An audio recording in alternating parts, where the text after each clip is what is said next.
Frequentemente as pessoas olham os eventos na guerra da Ucrânia e acham estranho que após um ano muitas das previsões acabaram não acontecendo. Mas o que elas não entendem é que geopolítica é algo de longo prazo e que devemos olhar as coisas em escala maior e não apenas no intervalo de um ano. E que agora, após esse um ano de guerra, o que eu previ ainda se mantém. Na verdade, até se confirmaram muitas nelas. Mas as tendências são de longo prazo. As pessoas hoje em dia estão acostumadas com informações muito rápidas e acham que mudanças são assim rápidas. Não entendem que situações como o colapso da União Soviética, onde literalmente de um dia para o outro o Império Soviético não existia mais, são anomalias históricas, são coisas raras. Então você não vai dormir numa sexta-feira à noite para que já na segunda-feira de manhã, ao abrir a janela, você vai ver chuvas de ferro e fogo, pragas, fome, como num quadro renascentista pintando o apocalipse. Mudanças civilizacionais são graduais, divididas em fases essas que são invisíveis para a maioria das pessoas que estão vivendo naquele período, com raras exceções de pessoas sensíveis a mudanças. A maioria dessas situações só são visíveis quando a poeira abaixa, muitos e muitos anos depois. E ainda assim, quando acontece algum evento que marca o fim do domínio de uma potência, esse evento geralmente é um evento simbólico, porque os eventos reais que causaram esse colapso já aconteceram muito antes e muitas vezes passam desapercebido.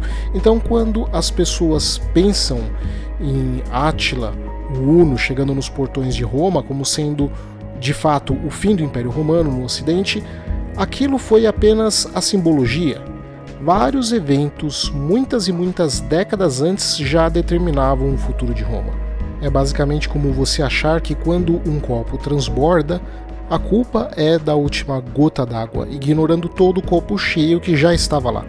Então a guerra na Ucrânia é um marco simbólico que mostra como o Ocidente não é nem de longe mais a força hegemônica na geopolítica ao redor do planeta, pelo simples fato da guerra ter começado. Veja que nem importa quem irá vencer essa guerra, porque o simples fato do Ocidente não ter conseguido impedi-la é um fracasso da antiga ordem mundial dominada pelos Estados Unidos e seus aliados na OTAN e alguns países do Pacífico. Porque caso a Rússia venha a ser derrotada, os danos na estrutura global já estão feitos e a Europa é que vai ter que dar um jeito de pagar essa conta na orla do continente eurasiano. Mas a questão é que ainda não há sinais de que a Rússia será derrotada. Pelo contrário, ainda há indícios de que ela está vencendo, mesmo que aos trancos e barrancos ela está vencendo. Então, a menos que você acredite em histórias absurdas como o caso de um aposentado que derrubou um caça russo com tiro de fuzil, ou em abelhas assassinas de soldados russos, ou no fantasma de Kiev, ou que para cada soldado ucraniano morto haveriam 7 soldados russos mortos, agora não tem muito mais como ignorar a realidade. Quando falamos em geopolítica, as pessoas precisam entender que apenas nações têm uma geopolítica, porque geopolítica, em essência, é a somatória de interesses econômicos, militares e políticos dentro de uma geografia bem estabelecida. Então não existe isso de geopolítica das bitcoins, geopolítica da cocaína, geopolítica do futebol ou da Copa do Mundo ou algo assim, porque apenas nações possuem uma geopolítica. Diferentes coisas podem servir de ferramentas para a geopolítica, mas elas são isso, ferramentas, e não que elas possuam uma geopolítica em si. É como confundir o motor de um carro com o motorista do carro. Eu gosto de pensar na geopolítica como a versão realista da psicohistória, a teoria fictícia da franquia A Fundação dos Livros de Isaac Asimov, porque basicamente a geopolítica é a somatória e compilação de dados e informações dos 3 elementos que eu mencionei, para então tentarmos prever as probabilidades de futuro. Uma boa geopolítica é quase uma equação. E o que mais está ficando claro nessa equação, na equação da guerra, é que o seu efeito se dará no longo prazo, porque muito além das armas, a economia foi usada como ferramenta de suporte militar pelos dois lados. Quando a guerra começou, a aliança dos Estados Unidos e dos europeus, basicamente o G7, respondeu à invasão da Ucrânia pela Rússia, declarando guerra econômica à Rússia, através de sanções que tinham como objetivo causar danos massivos na Rússia, custos que iriam tentar isolar ainda mais a Rússia do seu sistema financeiro internacional, para que assim ela paralisasse a capacidade de Moscou em financiar a sua máquina de guerra. Mas o que vimos foi que a máquina russa lançou novas ofensivas constantes. Enquanto o exército ucraniano, apoiado pelo G7, basicamente, está supostamente ficando sem recursos, então, após um ano, por que as sanções contra a Rússia não cumpriram as expectativas? E para responder essa pergunta, temos que ter em mente o quanto as sanções realmente prejudicaram as economias, moedas e esforços de guerra, tanto da Rússia como dos aliados ocidentais. Antes da guerra, apesar de várias sanções já estarem em vigor desde a ocupação da Crimeia pela Rússia em 2014, ainda havia uma forte dependência comercial entre os aliados europeus e a Rússia. Sobretudo porque se poderia dizer que a Europa dependia da Rússia devido às matérias-primas e energia na forma de petróleo e gás. Ao mesmo tempo, a Rússia dependia fortemente da Europa para medicamentos ou então maquinaria e microchips avançados. Já do lado financeiro, os bancos europeus financiaram o desenvolvimento de indústrias tecnologicamente avançadas que serviriam para a exploração de campos de energia difíceis de alcançar dentro do território russo. Mas aqui é que tem um detalhe importante, porque ao mesmo tempo, muitos dos lucros do petróleo da Rússia eram reinvestidos de volta nos mercados financeiros europeus, bem como em imóveis e em projetos, como também em clubes de futebol. E não estamos falando de pouco dinheiro, mas de várias dezenas de bilhões de dólares. No início do conflito houveram sinais até mesmo de danos intelectuais à Rússia, com a migração acelerada de russos altamente qualificados para a Europa. A Rússia acumulou um cofre de guerra de 600 bilhões de dólares em reservas cambiais e, para evitar perder essas reservas, a Rússia estava interessada em minimizar o número de moedas ocidentais no seu cofre de guerra. Mas a maior parte ainda consistia de ativos europeus. Isso porque Putin apostava que os europeus eram menos propensos a interferir nesses ativos, já que dependiam da energia russa. Mas como a invasão da Ucrânia levou a Aliança Europeia a impor sanções financeiras e comerciais, e eu já vou explicar a diferença das duas, contra a Rússia em níveis que até então jamais foram vistos, as sanções financeiras limitaram severamente a capacidade do Banco Central Estatal Russo, dos bancos privados e dos indivíduos de transferir, emprestar e manter o dinheiro através do sistema financeiro global, que é dominado pelo dólar. Assim, a esperança era que a moeda russa entrasse em colapso em poucas semanas, o que levaria a uma inflação gigantesca e, por consequência, a protestos da população e, quem sabe, até mesmo uma possível mudança de regime ou retirada dos russos da guerra. Porém, historicamente, sanções e embargos sempre foram muito pouco eficientes em mudar regimes.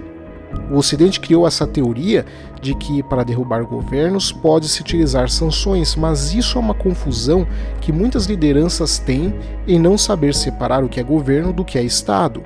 Sanções no longo prazo até foram eficientes em enfraquecer estados no longo prazo, diminuindo a capacidade externa deles e de se engajarem em projetos grandes e principalmente de atualizar a sua capacidade tecnológica e militar. Mas, por outro lado, a maior parte dos governos dos países que sofreram sanções, ao invés de ficarem fracos internamente, acabaram ficando mais fortes. E o motivo disso é que quando o país é alvo de sanções, você não atinge necessariamente o governo, mas atinge principalmente a classe média, que geralmente está mais ligada ao exterior, seja porque tem familiares morando fora, ou porque vive de importação ou exportação, ou porque são o setor produtivo, então precisa de um fluxo de dinheiro, de capital mais fácil. Mas quando você enfraquece a classe média, ela fica mais dependente do governo e o grupo que domina o governo basicamente assim ganha o monopólio da gestão dos recursos do país e, portanto, acaba ficando até mais poderoso. Basta ver como sanções não só não foram o suficiente para derrubar os governos de Cuba, Irã, Venezuela, Mianmar e tantos outros que sofrem sanções há várias décadas e nem sequer sinalizam qualquer possibilidade de mudança de governo. Como ainda por cima, depois das sanções, a elite que controla o governo fica até mais autoritária e poderosa, porque agora são eles que controlam a economia e não mais a classe média que possuem vínculos com o exterior e que por consequência poderia fazer alguma oposição. E se as sanções fracassaram com países pequenos e pouco importantes no PIB mundial, como esses que eu mencionei, não há evidências que apontem que isso poderia ser diferente com a Rússia, que é a 11ª economia mundial e ainda por cima uma potência nuclear. A União Europeia, Japão e os Estados Unidos se uniram para congelar mais de 60% do cofre de guerra da Rússia. Isso significava que os bancos russos e o Banco Central ainda tecnicamente possuíam contas de depósitos e títulos em bancos aliados no Ocidente, mas não podiam usá-los para estabilizar o rublo, a moeda russa. Isso levou os russos e estrangeiros a retirar o seu dinheiro dos bancos e mercados financeiros russos o mais rápido possível e, como resultado, o rublo despencou. Perdeu mais de 40% do seu valor, o que levou a uma inflação galopante na Rússia. Então, em um primeiro momento, mesmo sem um histórico para sustentar a tese, parecia para os olhos menos treinados que, de fato, dessa vez, a estratégia de embargos e sanções iria funcionar. Mas aí vem aquilo que critico na maioria dos economistas, que é focar demais em números em papéis e quase nada em outras coisas que não podem ser traduzidas por números. Porque o que as lideranças ocidentais e os economistas não entendiam é que mesmo com as sanções, os oligarcas, essa elite, ainda era dependente do regime russo e não tem poder para desafiar a autoridade do Putin. Aliás, ele só tem poder porque o governo russo de Putin deu esse poder a eles. Isso não é uma exclusividade russa, na verdade. Quanto menos dinamismo, concorrência e livre mercado um país tem, obviamente, a elite econômica vai depender mais de suas ligações políticas com o governo e menos ela poderá ser autônoma. E, por consequência, menos terá condições de formar alguma oposição ao governo. O que é irônico, porque as sanções acabam atingindo justamente o mercado e tornando ele menos livre e menos competitivo, e, por consequência, mais dependente do governo, o que fortalece o governo e por aí vai numa bola de neve que se retroalimenta, o que demonstra que, na absoluta vasta maioria dos casos, sanções não funcionam para derrubar governos. Com sorte, sanções e embargos vão enfraquecer a capacidade nacional do Estado em questão, como aconteceu com o Iraque de Saddam Hussein, mas se lembre que no final o que derrubou de fato o regime de Saddam foi a invasão americana ao Iraque. Mas aqui na Rússia é complicado, porque a Rússia não é o Iraque, e nem me refiro às armas nucleares, mas porque o mundo é muito mais vinculado aos russos do que o Iraque, Cuba, Venezuela, Líbia ou qualquer outro eram. E uma dessas coisas se dá nos efeitos colaterais de sancionar a Rússia, bem como da retaliação dela. A começar pela redução drástica de fornecimento de gás natural para o continente europeu. Isso afetou a Europa, que dependia em grande parte desse gás por meio de gasodutos, e a falta de fornecimento fez com que os preços de energia aumentassem várias vezes, gerando inflação e uma crise de custo de vida que não é normal para o europeu. Ao mesmo tempo, o aumento dos preços de energia significou que, mesmo vendendo menos gás, a Rússia estava ganhando mais dinheiro do que nunca. E com as restrições à venda de rublos, ironicamente, a moeda acabou se fortalecendo ainda mais. E essas foram as sanções econômicas. Mas não foram só elas, também tivemos as sanções comerciais para tentar atingir a capacidade do Estado russo, visando impedir que a Rússia adquirisse tecnologia de ponta para a fabricação e manutenção dos seus sistemas avançados de armas. E na segunda metade do ano, as sanções comerciais pareciam estar funcionando, pois a Rússia deixou de publicar suas estatísticas de importação. Mas as estatísticas de exportação de outros países revelaram que as importações russas haviam diminuído muito. Além disso, no campo de batalha, as forças russas pareciam começar a ficar estagnadas ou então recuavam em alguns pontos. E na Europa, a surpresa de que ela teria conseguido rapidamente reduzir a sua dependência do gás natural russo de 3 maneiras principais. A primeira maneira foi construindo infraestrutura de gás natural liquefeito em sua costa em uma velocidade sem precedentes, o que fez com que ela pudesse receber gás liquefeito dos Estados Unidos e do Catar. Agora você entende por que durante a Copa do Catar, os catares quebraram quase todos os acordos com a FIFA e com os europeus, falando grosso com a Europa e ainda assim saíram impunes. Basicamente, os europeus estavam na mão dos catares e não podiam fazer muito. E o mesmo se aplica com os turcos, porque a Europa precisa mais do que nunca da Turquia, sobretudo no longo prazo. O que reflete uma coisa que eu já avisei antes: se os europeus achavam ruim depender dos russos, espere até eles verem o que é depender dos árabes e dos turcos. Mas a segunda maneira foi alternando para outras fontes de energia, principalmente o altamente poluente carvão e diesel. E diga-se de passagem, em outra ironia, uma grande quantidade desse carvão que foi abastecer a Europa de energia vinha justamente da própria Rússia. E a terceira maneira é que os europeus reduziram enormemente a sua demanda de energia. E eu falei de 3 maneiras, mas na verdade há um quarto motivo também. O inverno europeu neste ano de 2022 foi um dos mais quentes da história. Como resultado, tanto os preços da energia quanto o rublo começaram a cair novamente. E a Europa finalmente se sentiu confiante o suficiente para impor sanções ao setor energético vital da Rússia. E recentemente o preço do gás está abaixo do preço que ele tinha antes da guerra. E é claro, os eufóricos começaram a gritar como a estratégia de Putin havia sido fracassada e como a Europa havia vencido essa batalha. Mas será que é isso mesmo? E a resposta, já vou avisando, que é não. Você não pode subtrair uma Rússia da equação no mundo sem um preço muito caro a se pagar.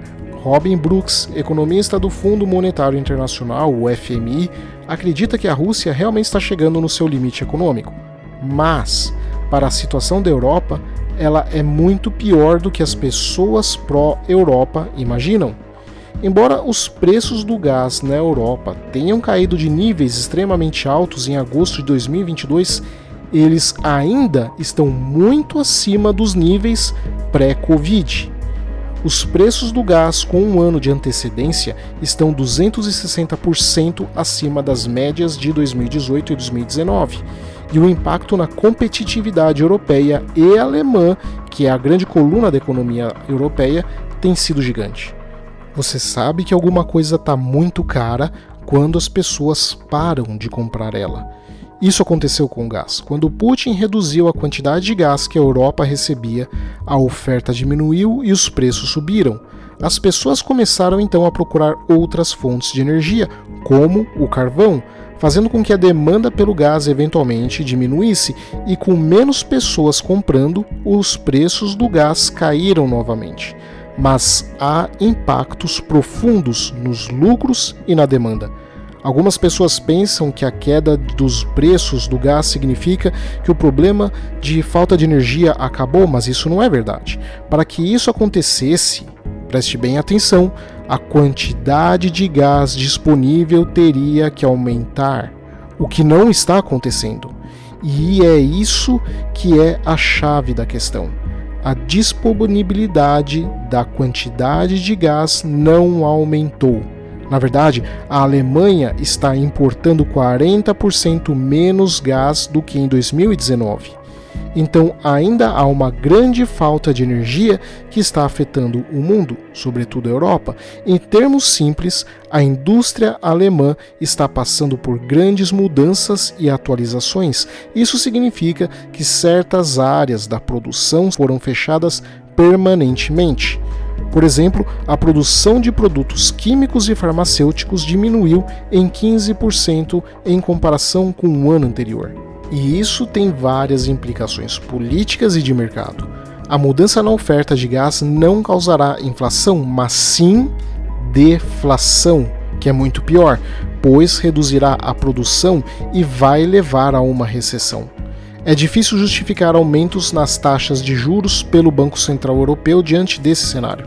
É por isso que os cortes nos preços dos mercados vão além do que a curva do mercado monetário prevê.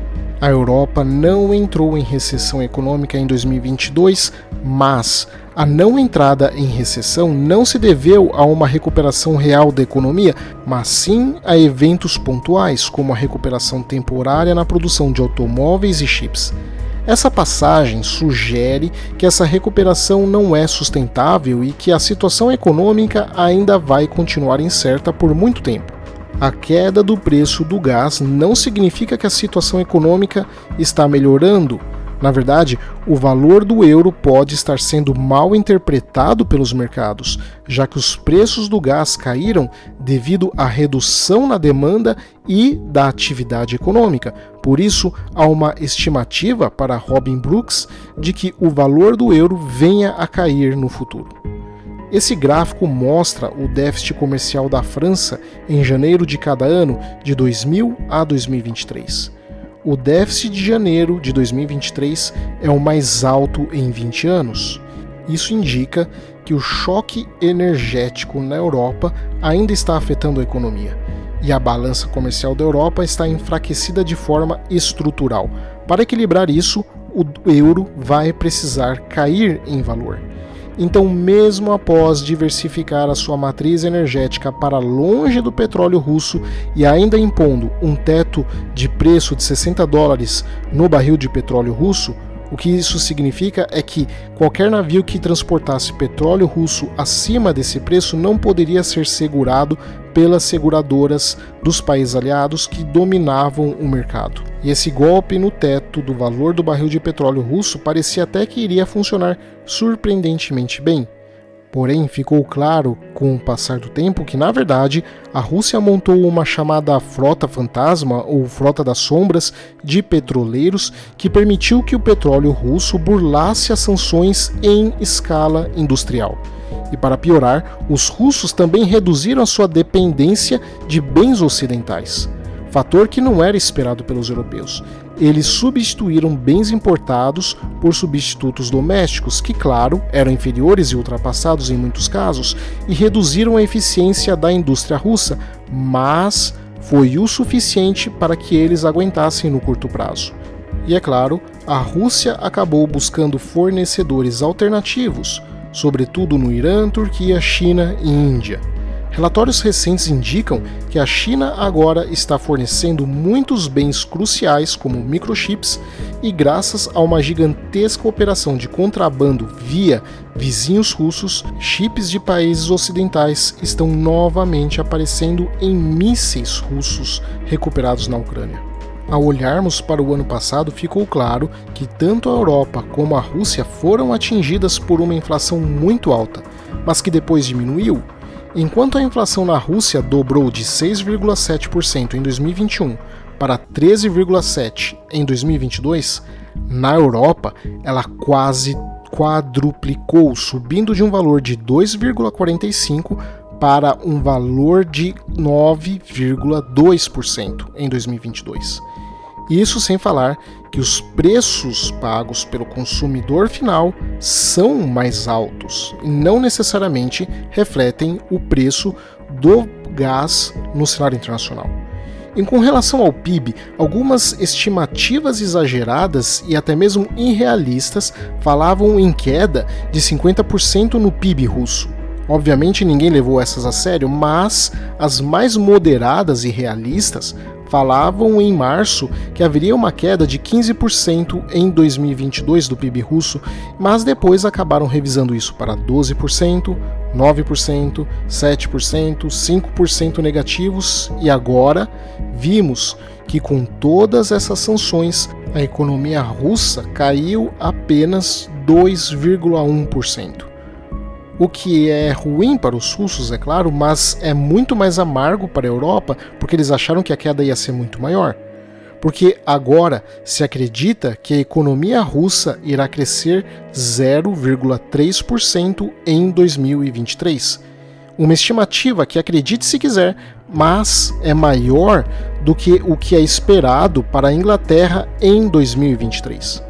Como eu venho dizendo desde o começo da guerra, isto não é uma corrida de 100 metros, mas uma maratona.